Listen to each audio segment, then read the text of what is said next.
Assalamualaikum warahmatullahi wabarakatuh. Perkenalkan, nama saya Dimas Basa Putro dengan NIM 2003211000123 dari kelas B Agribisnis Universitas Trunojoyo Madura.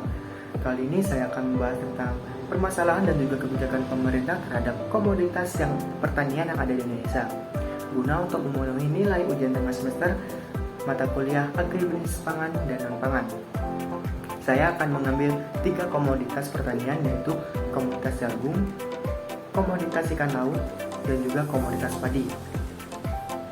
Untuk komoditas jagung, saya mengambil studi kasus yang ada di Bangkalan. Jagung merupakan salah satu komoditas tanaman palawija utama di Indonesia yang kegunaannya relatif luas, terutama untuk konsumsi manusia dan kebutuhan bahan pakan ternak. Jagung juga merupakan komoditas yang diminta di pasar dunia. Namun demikian, jagung di Indonesia sebagaimana umumnya komoditas pakan lainnya merupakan hasil produksi petani-petani skala kecil.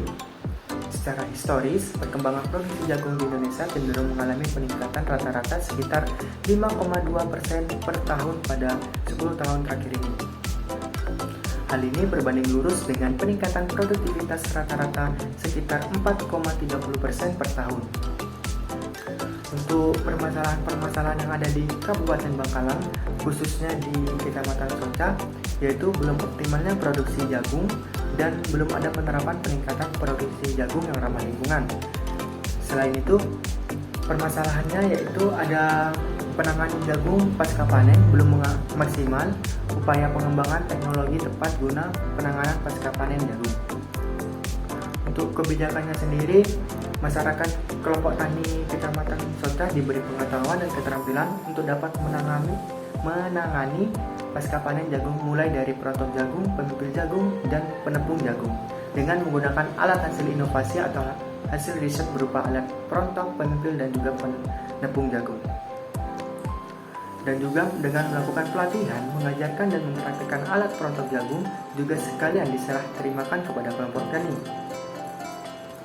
Menurut saya, dengan permasalahan-permasalahan tersebut, solusi yang dapat saya sampaikan yaitu dengan melakukan penyuluhan terhadap kelompok tani agar petani-petani tersebut bisa menggunakan alat-alat atau teknologi-teknologi yang modern guna untuk menghasilkan produksi jagung agar lebih meningkat. Jika dibandingkan dengan negara-negara luar, saya mengambil negara Cina karena produksi komoditas jagung menurun karena Cina telah mengurangi area penanaman jagung dan mendorong industri pengolahan jagung yang mengakibatkan kekurangan pasokan di pasar jagung, sehingga mengakibatkan harga jagung melonjak sehingga Cina harus melakukan impor jagung dengan jumlah yang besar. Untuk komoditas yang kedua yaitu ikan laut.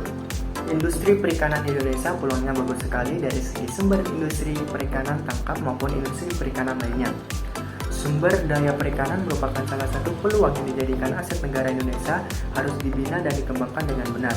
Ilmu pengetahuan dan teknologi khususnya dari segi manajemen diharapkan mampu mendukung pengelolaan sumber daya perikanan yang lebih baik lagi, sehingga dapat meningkatkan pendapatan dan kualitas serta kuantitas produk perikanan sebagai penghasil pendapatan negara yang notabene negara maritim.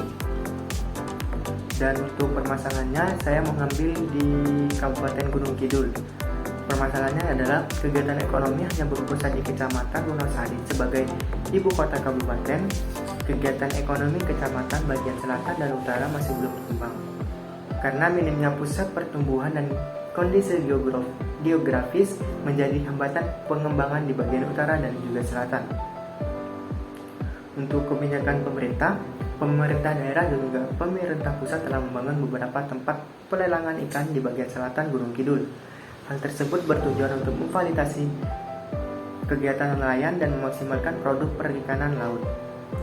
Dan juga terdapat 8 pangkalan pendaratan ikan atau PPI, yang diantaranya yaitu di Desa Gesing, Kecamatan Panggang, Ngerenehan, Samtosari, Barang, dan Drini di Kecamatan Tanjung Sari.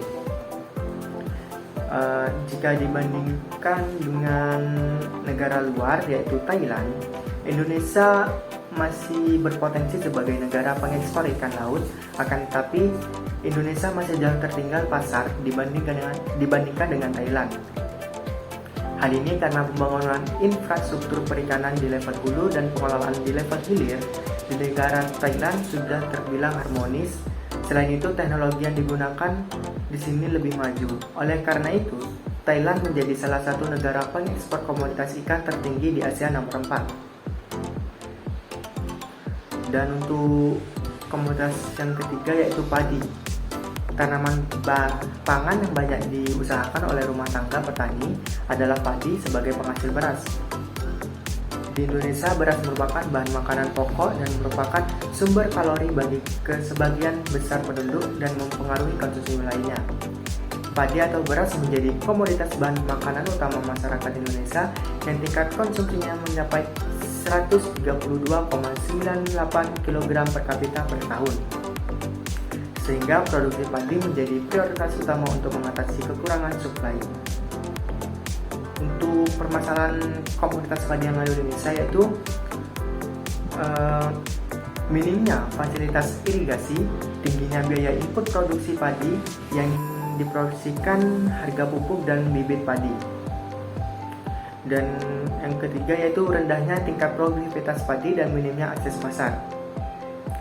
Untuk kebijakan pemerintah sendiri harus mencangkup pembuatan kawasan agribisnis padi yang modern, tanggung dan pemberian jaminan kesejahteraan yang lebih baik petani, peningkatan efisiensi daya saing usaha tani komoditas padi, pengelolaan dan pemanfaatan sumber daya alam secara optimal, efisiensi dan produktivitas, serta berkelanjutan yang dapat mendukung ketahanan ekonomi dan pelestarian lingkungan, pemberdayaan petani dan masyarakat pedesaan, pengembangan lembaga dan kemitraan yang modern, tanggung, efisien dan juga produktif.